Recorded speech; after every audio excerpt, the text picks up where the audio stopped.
Kebanyakan orang telah mati sebelum mereka benar-benar hidup. Mereka berjalan, bernafas, dan bekerja, namun di dalamnya kosong. Sebuah cangkang yang digerakkan oleh memori masa lalu dan kecemasan masa depan. Mereka mengira hidup adalah tentang menumpuk benda, padahal mereka hanya sedang membangun tembok yang mengubur ruh mereka sendiri. Mereka menyembah bayangan, mereka sujud pada simbol, namun lupa pada hakikat. Mereka mengejar cahaya yang di luar, tanpa menyadari bahwa mata mereka sendiri buta terhadap api yang menyala di dalam dada. Ritual yang mereka jalani setiap hari telah berubah menjadi mekanika yang hambar, gerakan tanpa rasa, kata-kata tanpa makna. Itulah ritual tanpa ruh. Lebih ironis lagi, mereka takut pada alam gaib. Mereka membayangkan tempat yang jauh, gelap, dan penuh makhluk mengerikan. Padahal alam gaib yang paling nyata dan yang paling mereka hindari ada di dalam dada mereka sendiri. Kegelapan yang mereka takuti di luar sana hanya pantulan dari labirin batin yang tidak pernah mereka masuki. Mereka takut pada keheningan, karena di dalam keheningan suara kebenaran akan meneriakkan betapa palsunya hidup yang mereka jalani. Alam gaib bukanlah tentang hantu atau dimensi lain. Itu adalah realitas di balik yang tampak. Jika kita memiliki keberanian untuk berhenti sejenak, membunuh ego yang berisik dan menatap ke dalam lubang hitam di hati kita sendiri, maka mari kita bongkar rahasianya. Kita tidak akan pergi kemana-mana. Kita hanya pulang ke tempat kita seharusnya berada. Kematian fisik hanyalah perpindahan alamat, tapi mati batin adalah kehilangan alamat selamanya. Selama ini, syahadat mungkin hanya kita anggap sebagai tiket masuk agama atau syarat administratif dalam doa. Jika lidah kita basah oleh kalimat tauhid, tapi hati kita masih bergetar ketakutan karena saldo bank yang menipis atau haus akan pujian manusia, maka syahadat kita baru sebatas tenggorokan. Itu bukan iman, itu hanya mekanisme bibir.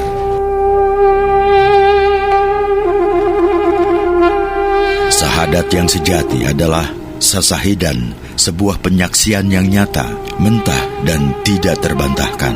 Mengapa kita sebut penyaksian berdarah-darah? Karena untuk menyaksikan yang maha nyata, kita harus menyembelih berhala terbesar yang pernah ada, ego kita sendiri. Kita harus rela melihat identitas, kebanggaan, dan rasa memiliki kita hancur berkeping-keping. Jika kita belum mampu melihat Tuhan dalam setiap denyut nadi, maka kita sedang berjalan dalam gelap. Tuhan bukan sosok yang duduk jauh di atas awan, menunggu kita mati untuk bertemu. Dia adalah rahasia di balik aliran darah kita. Setiap detak jantung adalah ketukan pintu yang mengingatkan bahwa bukan kita menghidupkan diri kita sendiri. Jika ego kita belum hancur, maka kita belum bersyahadat. Kita hanya sedang berpidato. Pidato spiritual itu murah, tapi sasahidan itu mahal harganya. Bersahadat berarti memiliki keberanian gila untuk mengakui di hadapan semesta bahwa angka keberadaan kita adalah 0. Kita adalah ketiadaan yang dipinjamkan nafas. Di bawah mikroskop kebenaran diri yang kita bangga-banggakan itu menguap. Yang tersisa hanyalah dia. Hanya saat ketika kita berani menjadi tiada, maka Sang Maha Ada akan menampakkan dirinya. Itulah syahadat, kehancuran total sang hamba untuk membuktikan kedaulatan Sang Pencipta. Jangan mengaku sudah bersaksi jika yang kita lihat saat bercermin masih wajah kita sendiri, bukan kehadirannya. Buang jauh-jauh anggapan bahwa zikir adalah pamer hitungan tasbih. Jika fokusmu masih pada jempol yang menggeser biji kayu, maka fokus kita masih pada angka, bukan pada Sang Tunggal. Zikir bukan statistik. Tuhan tidak sedang menghitung jumlah komat kamit kita untuk memberi kita poin prestasi. Itu bukan zikir, itu adalah akuntansi spiritual. Zikir rasa adalah frekuensi. Semesta ini tidak berkomunikasi dengan bahasa manusia. Ia berkomunikasi dengan getaran.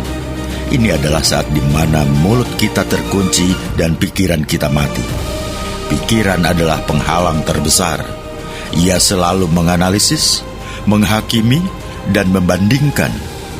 Untuk masuk ke dalam getaran ilahi, mesin pikiran harus diistirahatkan total. Bayangkan saat logika berhenti, namun seluruh sel tubuh kita bergetar menyebut namanya. Ini bukan metafora. Ini adalah kondisi biologis di mana frekuensi atom dalam tubuh kita sinkron dengan frekuensi asal mula penciptaan. Di titik ini, zikir bukan lagi sesuatu yang kita lakukan, melainkan sesuatu yang kita alami. Kita tidak sedang berzikir, tapi kita menjadi zikir itu sendiri. Inilah radar kita di alam gaib. Tanpa mengaktifkan rasa, kita adalah pengembara buta di tengah badai. Orang yang hanya mengandalkan hafalan mantra tanpa rasa akan mudah tertipu oleh pantulan egonya sendiri. Mereka akan tersesat di antara halusinasi yang mereka kira wahyu dan terjebak dalam permainan jin-jin rendahan yang memuja kesombongan batin. Tanpa rasa, kita hanya akan menyentuh kulit ari dari alam batin. Namun dengan rasa, kita memiliki navigasi yang presisi. Kita bisa membedakan mana cahaya palsu dan mana cahaya di atas cahaya. Zikir rasa adalah kunci untuk mendengar tanpa telinga dan melihat tanpa mata.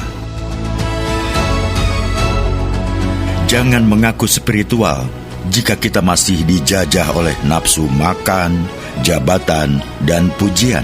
Ini adalah tamparan bagi mereka yang jidatnya hitam karena sujud, tapi hatinya masih mengemis pengakuan manusia. Jika batin kita masih terluka karena dihina atau terbang tinggi karena dipuji, maka Tuhanmu sebenarnya masih pendapat orang lain. Jika kita masih rakus pada dunia, spiritualitas kita hanyalah kostum, sebuah topeng indah untuk menutupi monster ego yang kelaparan. Laku hidup bukanlah tentang bertapa di dalam gua, melainkan tentang berjalan di atas bumi tanpa meninggalkan jejak ego. Jejak ego adalah ambisi untuk dikenal, keinginan untuk menang, dan rasa memiliki yang berlebihan. Orang yang menjalani laku sejati adalah mereka yang hadir secara fisik, namun tidak ada secara ambisi pribadi. Mereka bergerak karena perintah gerak, bukan karena ingin dianggap hebat.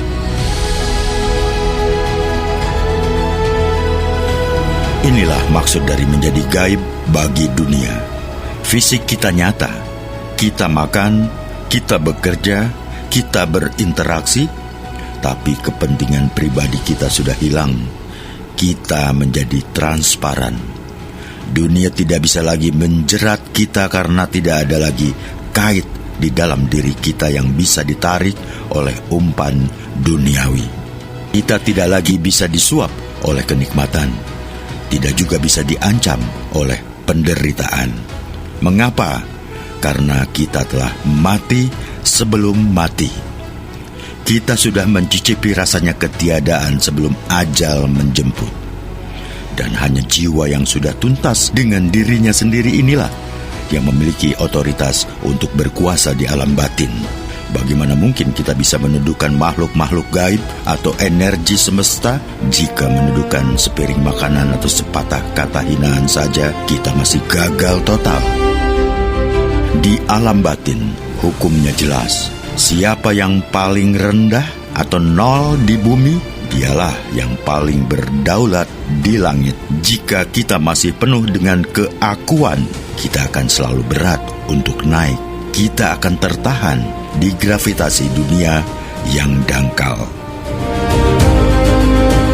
Jika sholat Anda hanya 5 waktu, lalu kembali menjadi iblis di sisa hari, kita sedang bersandiwara. Sholat gaib adalah sholatnya para satria batin. Nafas adalah ruku kita, detak jantung adalah sujud kita, dan kesadaran kita adalah kiblatnya. Tidak ada waktu istirahat untuk menyembah. Sekali kita lengah, kita terlempar kembali ke alam rendah. Inilah puncak provokasi spiritual. Berhentilah merasa sebagai hamba yang sedang meminta-minta. Di titik ini, dualitas harus hancur. Tidak ada kita dan tidak ada Tuhan yang terpisah. Yang ada hanyalah kesatuan mutlak. Selama kita masih merasa sedang melakukan sholat, Anda masih terpisah. Sholat taat tunggal adalah saat kita lenyap dan hanya Dia yang menyaksikan dirinya sendiri melalui kita. Alam gaib bukan tempat untuk dikunjungi, tapi kesadaran yang harus ditempati.